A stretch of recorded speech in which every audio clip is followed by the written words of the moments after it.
What is up, everyone? Jay here with another Emblem Heroes video, and today we're going to take a look at this month's Emblem Hero, and it is none other than the Radiant Hero of Legend, Ike. So Ike is back with a vengeance because this Ike is an incredible tank. He is a beastly Omni tank, and I do like that they're starting to bring tanking back a little bit because we just had a Toon Seeda who's incredible, and now we have Emblem Ike. So he's a Sword of Infantry, so he's the second Sword of Infantry Emblem Hero after Emblem Marth.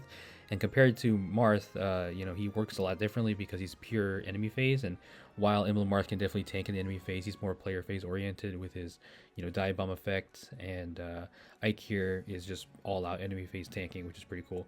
So yeah, he's a Sword Infantry, like I said, and he's going to be one of the best ones because he can tank hits all day.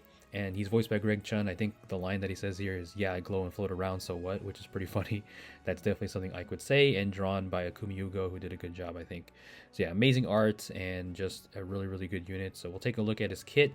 You can see his stats, very min-maxed, like an armor unit. 45 defense and 42 res is amazing, with high attack and low speed. So like I said, super min-maxed, and he wants to get doubled because that's his playstyle. He wants to just tank and invalidate offensive threats, kind of. So yeah, here he is against a Nankos, who is not a really initiator or anything, but still, it's a blue unit, and they'll showcase it here. But he lets the foe attack him first, so whenever he initiates, he actually lets the foe attack him first, which we've seen before on like Ephraim versions, giving the foe advantage, which is pretty unique. So Emblem Ragnall is his weapon. This encounter -1 cooldown at start of combat. If unit's HP, or if he's alive, basically grants attack plus X and inflicts minus attack X or minus X attack on the foe, X equaling 25% of foe's attack. At start of combat, -2, maximum 16, minimum 6. You're gonna see a lot of these equations in all of his skills here. And he also neutralizes penalties on unit, neutralizes effects that prevents his counterattacks, and neutralizes guard effects on himself. So really good weapon. It's pretty simple description, but it's very good, giving him null counter disrupt essentially, penalty neutralization, and null guard, because that's gonna, he wants to trigger Great Aether. So Great Aether is his special. His final smash is finally in Fey, which is pretty cool. So this is 4 cooldown compared to, actually I think Mayhem Aether is 4, I think, right? And Radiant Aether 2, if I remember correctly. But yeah, Great Aether is 4 cooldown. So when special triggers, boost damage by percentage of unit's attack equal to the number of times foes attack during this combat. So this is pretty cool because the more times that he's been attacked, which again, that's what he wants the foe to do, he's going to get more higher damage output from Great Aether. So if he initiates combat, foe can counterattack before units first attack, so that's the advantage I said. And then if foe can perform a follow-up attack, foe can make a follow-up attack before unit's next attack. So he's super slow, so he's going to get doubled most of the time, and then they're going to activate the Forced Desperation, which is, we've seen this before with his Brave version, who did a similar thing, forcing the foe to double him and get that desperation. So that's really good, and then that's going to help him get his special even stronger. And then he reduces damage from attack by percentage equal to 40 minus current special cooldown count value times 10. So let's say his special cooldown count value is 3, then 3 times 10 is 30, 40 minus 30 is 10, if I'm doing that correctly. So during combat, and then if unit receives consecutive attacks, reduces damage from the foe's second attack onward by percentage equal to 70 minus current special cooldown count value times 10. So the second attack is even reduced more, so it's just like his Brave version, who does a similar thing. And then if this special is triggered during combat, deals 5 damage to foes within 3 rows of 3 columns centered on unit, inflicts special cooldown count +1, so he has pulse smoke basically, and then restores X HP to unit after combat. X equals the number of foes within 3 rows of 3 columns centered on unit, times 5 plus 10, a maximum 50% of unit's max HP. So that condition is not too hard. 3 rows, 3 columns is pretty good and pretty easy for the most part, and just having that healing is going to make him, last a long time, because even if he didn't have, let's say he didn't have the healing, he'd be a lot worse because he can take all those hits, but he might be chipped down a lot. So having the healing is really good after combat to just restore him back to full or near full, so that's really good. So yeah, Great Aether is very great. And then he comes with defense res finish to just make his bulk even better, give him true damage and even more healing, so that's really good. And then we get to his B skill, which is pretty crazy. Legoo's Friend 4 inflicts attack -5 on the foe during combat. Now Legoo's Friend 4 says 4, so I think that's going to be inheritable, which is pretty crazy. We don't know the restrictions yet. Maybe it's infantry locked, another infantry locked skill, I don't know, but this is going to be a pretty crazy skill. So inflicts -5 attack on the foe. If unit's max special cooldown count value is greater than or equal to 3, and unit's attack and trigger unit special, or a foe's attack and trigger unit special, reduces the percentage of unit's non-special, so he can have those damage reduction skills, which is good for him because he is a slow tank. So stuff like spurn and close call could be an issue for him. So this helps him reduce that. And then he reduces damage from the foe's next attack by 20% of the greater defense or res. So the higher bulk he has, he gets 20% of that and reduces damage from that. So that is basically true damage reduction built into this. So that's even better for him. And then grant special cooldown count -2 to unit before foe's first attack during combat. So he can trigger Great Aether even faster. So that's another crazy thing, and just something that adds more to his stacked kit. And then during combat, if units' max special cooldown count value is greater than or equal to 3, so the same thing I think from the first paragraph, and units attack and trigger unit special. When special triggers, deals damage 20% of the greater of unit's defensive res. So similarly, again, taking the highest of his defenses and then except adding this to his true damage instead of the damage reduction. That's pretty good. And then neutralizes reduced damage by X effects from foes' non-special skills. So he can already pierce half of it, and now he can just pierce through it entirely. I'm not even sure how this really works. I'm kind of confused because they're both kind of similar descriptions. I guess he can pierce through it half, and he can also pierce through it entirely. Because it doesn't say here that he... Actually, no, it says if units attack and trigger unit special. So I guess... Okay, but basically, I don't know. I could be reading this wrong, but basically he just pierces through a DR completely, which is very good, again, because he's slow, and, you know, tier 4 dodges and stuff can be annoying for him, so that's really good. And then the last paragraph, during combat, if foes attack and trigger unit special, and unit's next attack deals damage equal to 20% of the greater defensive res again, and neutralizes and reduces damage by X effects from non-special skills. So again, kind of a similar thing, true damage, and also stops damage reduction skills that are pierceable. So yeah, the Goose Friend 4 is pretty crazy because it lets him just nuke stuff even better with his Great Aether, which already hits pretty hard, and his weapon, of course, giving him a lot of stats. So the Goose Friend 4 is really good for Ike, and then he comes with Canto Control 3. I'm kind of expecting Canto Control 4 at this point, but I guess I haven't thought of something for Canto Control 4. And then we get to his Emblem effect, which is pretty good. So if the foe is a ranged unit, or if unit or foe special is ready or triggered, or should I say, and units or foe special is ready or triggered before or during this combat, reduces damage from the foe's next attack by 40% once per combat, excluding AoE. So that's the one downside to this, is it doesn't include AoEs, but not the biggest deal. This is still really good because this special damage reduction is unpierceable because it is attached to the special. So whenever there is a special with damage reduction, it's pretty much unpierceable unless it's Vital Astra. So having this, or having this available to any kind of unit pretty much, I mean, maybe there's restrictions towards it, but having this available is really good, especially for, like, you know, obviously really bulky tanks that want to have unpierceable DR, or just even units that don't have any kind of DR or just really frail would appreciate this for their specials. So yeah, pretty good emblem effect for sure. And for Ike, it's amazing because he already has unpierceable DR on top of regular DR, healing. So he is just the full package when it comes to Omni tanking, I'd say. So yeah, really, really good tank for sure.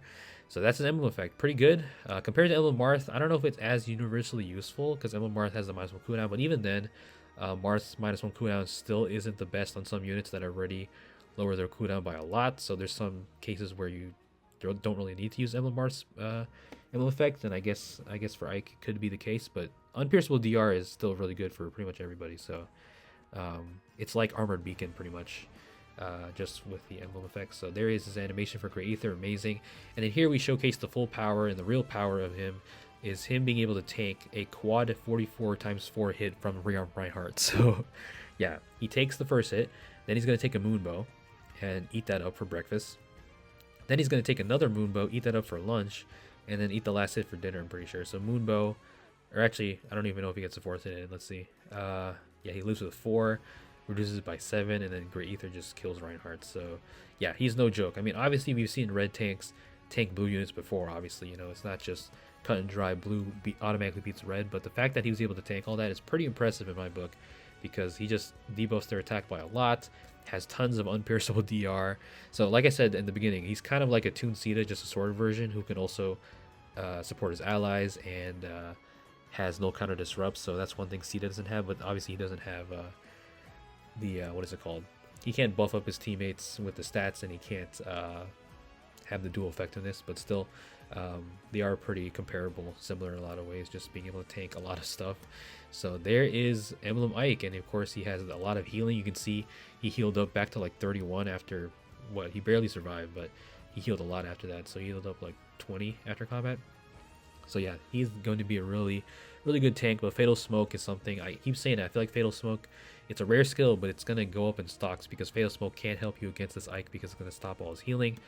And then of course they're gonna show off Emblem Ike and his engage ability. They're gonna give it to Soren, and his flare is now gonna be able to give him unpierceable DR, which is pretty good because he already has DR in his weapon. So you can stack that, you know, mix a lot of unpierceable DR with the regular DR.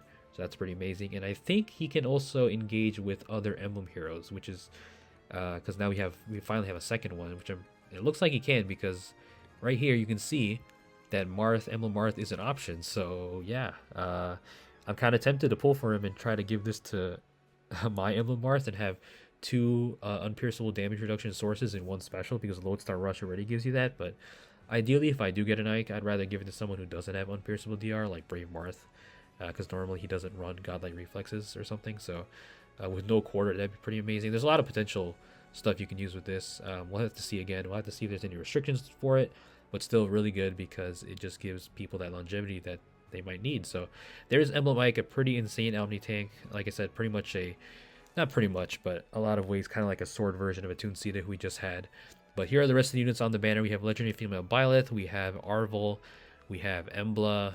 Who else we got? We got Aether, we got Legendary Alincia, we have Mycin, we have a Toon Nino, we have Isadora, Legendary Camilla. I think this is her first rerun. And then we have Tina and Safi, I think. Yeah, so there's a few units in here that are not the most sought after, but there are some pretty good ones as well. Let's look at Red first. So Red, of course, has Emblem Ike, the star of the show, sharing colors with Legendary Alincia, who's still one of the best sword flyers. She's an amazing nuke and provides amazing nobility. And then Embla, still one of the better Dark Mythics. Not when it comes to combat. She's still always going to be good because of Severance stopping saves. But in combat, she doesn't hit the hardest, and that can be an issue sometimes. But she can still pick off like weaker units, of course. But in combat, she's not the greatest. But, you know, Severance is always good to stop saves and negate support effects. So Red's pretty good. And then we go to blue. We have Isadora, Mycin, and Legendary Female Byleth. Legendary Female Byleth has never been that crazy, even when she released.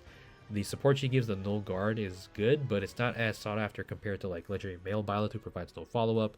So, you know, she's waiting for a remix or refine. But if you are merging her, you can definitely get her. But you are going to have to watch out for Mycin, who is not someone that a lot of people are going to go for, but he provides Clash 4 and Close Guard 4, which is not the greatest tier 4 C skill, but I guess it could be good.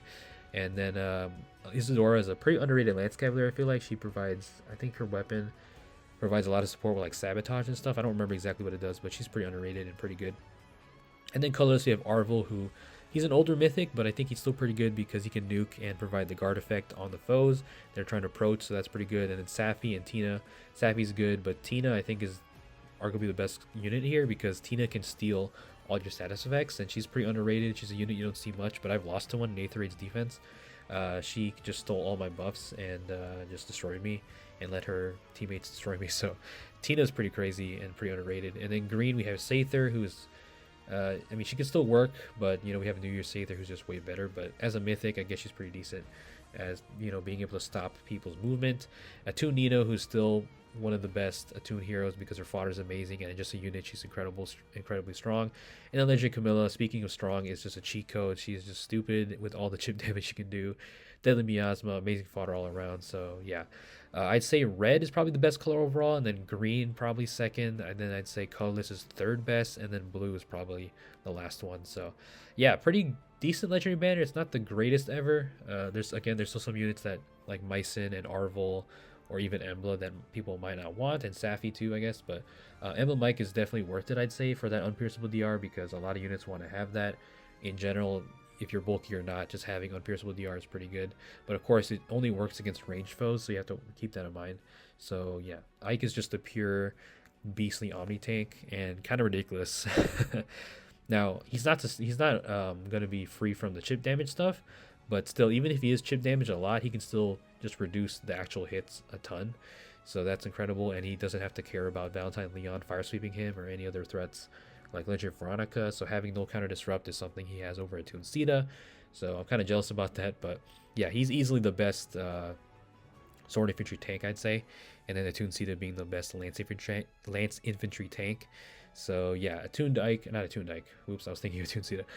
Emblem Ike is, yeah, definitely pretty crazy, and his Emblem version goes pretty hard. So that's pretty much the breakdown. Let me know what you guys think. I think I'm personally glad I can skip this banner because I'm not really too interested in Ike. I mean, it'd be nice to have his special for sure, but he's not a must-have for me.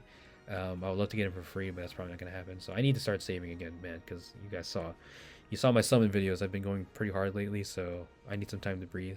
But yeah, good luck if you guys are summoning on this banner. Let me know what you guys think down below. Leave a like if you enjoyed. Please stay safe out there. Peace out.